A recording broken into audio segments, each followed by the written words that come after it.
Kami sumasamba sa'yo at gumagalang sa krus mo, nakaligtasan ng mundo.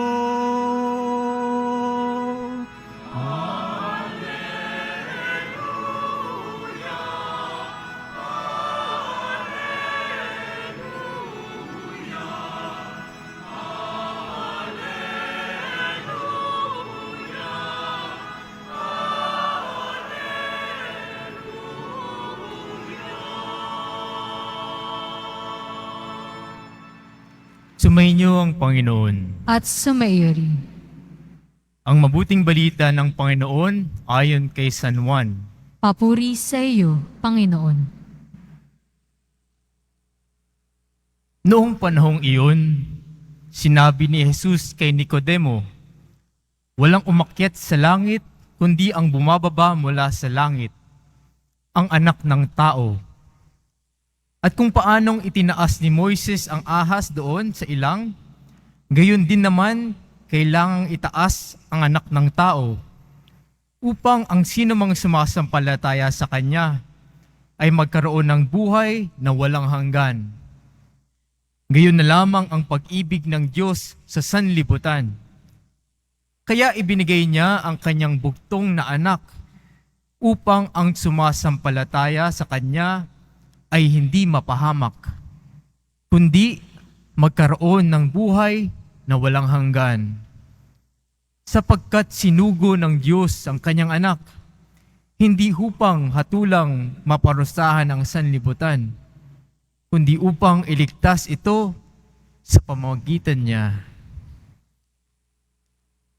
Ito ang mabuting balita ng Panginoon. Pinupuri ka namin, Panginoong Heso Kristo. Magsiupo muna tayong lahat.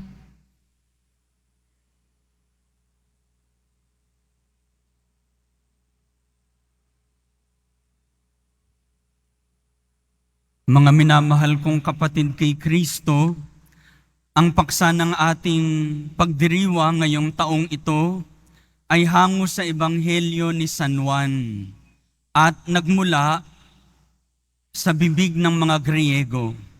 Ang kanilang sabi, "Ibig po naming makita si Jesus." Kayo ba, ibig nyo rin bang makita si Jesus? Yes or no?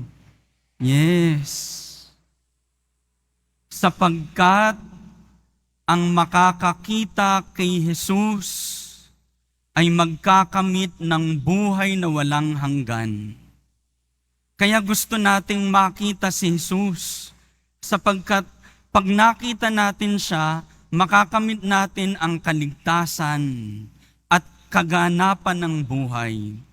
Kaya nga po kung pagninilay-nilayan natin, ayon sa Ebanghelyo, isinugo ng Diyos ang Kanyang bugtong na anak, hindi upang husgahan ang mundo, pero upang iligtas ang mundo. Kay Kristo, nakita natin ang mukha ng Diyos. Bago kay Kristo, malabo ang mukha ng Diyos. Nandiyan naman ang Diyos eh. Pero dahil ang Diyos ay nagkatawang tao kay Kristo, nakita natin ang Kanyang mukha. At ang mukhang yan, ang wangis na yan, ang imaheng yan, ang nagbibigay sa atin ng kaligtasan. Kaya po, sa unang pagbasa natin, narinig natin yung kwento ng mga Ebreo, kung saan sila ay tinuklaw ng mga ahas. At dahil sa tuklaw na ito, sila ay mamamatay. Pero paano sila niligtas ng Diyos? Gumawa ng isang imahe ng ahas na parabagang nakasabit sa krus. At anong sabi? Sino mang titingin sa imaheng ito ay hindi mamamatay, bagkus ay maliligtas. Kaya kung sino mang makakakita kay Jesus, siya ay maliligtas. Yung mga Griego, sila ay naghahanap kay Jesus sapagkat ang tunay na hinahanap nila ay hindi lang basta-basta isang tao. Ang hinahanap-hanap nila ay kaligtasan at kaganapan ng buhay. Naniniwala ako mga kapatid, tayong lahat ay nandito ngayong gabi sapagkat tulad ng mga Griego, tayo ay naghahanap ng buhay at kaligtasan. Tulad ng mga Ebreo na mamamatay na, tayo din ay naghahangad na iligtas mula sa kamatayan. At pag nakita natin ang Panginoong Hesus sa poong Nazareno, makakamit natin ang ating hinahanap. Alam niyo po, maraming taon na ang nakakaraan nung ako ay brother pa sa isang parokya sa Laguna. Meron akong lay minister na nakausap. At sabi niya, siya ay deboto ng Nazareno. Sabi ko, bakit po? Sabi niya, noong una pa, deboto na ako ng Nazareno. Pero alam mo, Brad, nagkaroon ng matinding sakit yung anak ko, dinudugo siya. At hindi tumigil yung pagdurugo niya, dinala namin sa ospital, at doon sa ospital, kailangan siyang operahan, pero wala akong pera pampa-opera sa kanya. Alam mo, Brad, sa lito ko, nagbus ako at pumunta ng Quiapo. Kasi hindi ko na alam kung anong gagawin ko. Hinawakan ko yung Nazareno, umiyak ako, nagdasal ako para sa anak ko. At pagkatapos kong maramdaman ang kapayapaan, umuwi ako ng Laguna, bumalik sa ospital. At pagdating ko sa ospital, iniintay ako ng mga doktor. Sabi ng doktor, tumigil na ang pagdurugo ng anak ko. At hindi nila alam bakit at paano biglang tumigil yung pagdurugo at paano siya nakaligtas sa kanyang karamdaman. Yung brother na yun, sa gitna ng kadiliman at hirap ng kanyang buhay, nakita niya ang mukha ni Jesus. At dahil doon, naging deboto siya. At yung devotion niya, hindi lang pupunta sa fiesta taon-taon, pero sabi niya, maglilingkod ako sa simbahan, Father. Kaya every Sunday, nagsaserve siya ng lay minister. Sabi niya, tinulungan ako ng Panginoon, Father, niligtas ako ng Panginoon. Kaya yung kapwa ko na nangangailangan, tutulungan ko rin. Kung kaya kong makapagligtas ng kapwa, ililigtas ko rin sila.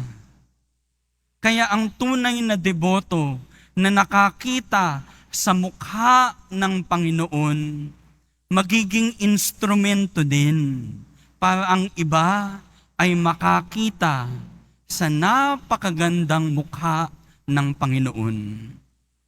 Sa mukha ng Panginoong Hesus na nagbibigay ng kaligtasan at buhay na ganap.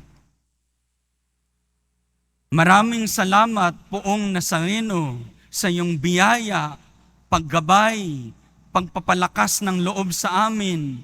Hayaan mo kami na dahil kami ay iniligtas mo, sasamahan ka namin sa pagpasa ng krus.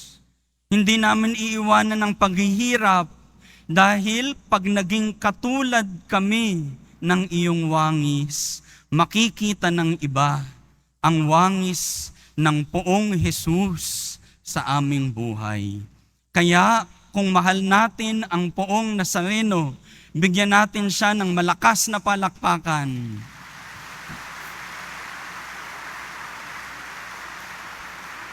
Kung nangangako tayo na ang debosyon natin ay hindi lamang sa pagpunta sa piyesta, pero sa paggawa ng mabuti at paglilingkod sa simbahan, palakpakan natin ang Panginoong Hesukristo.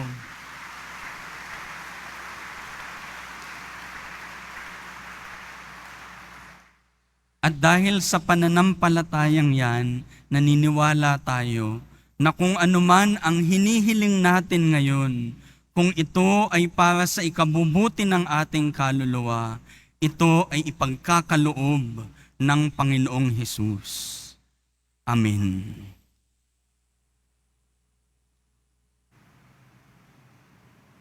Magsitayo po ang lahat.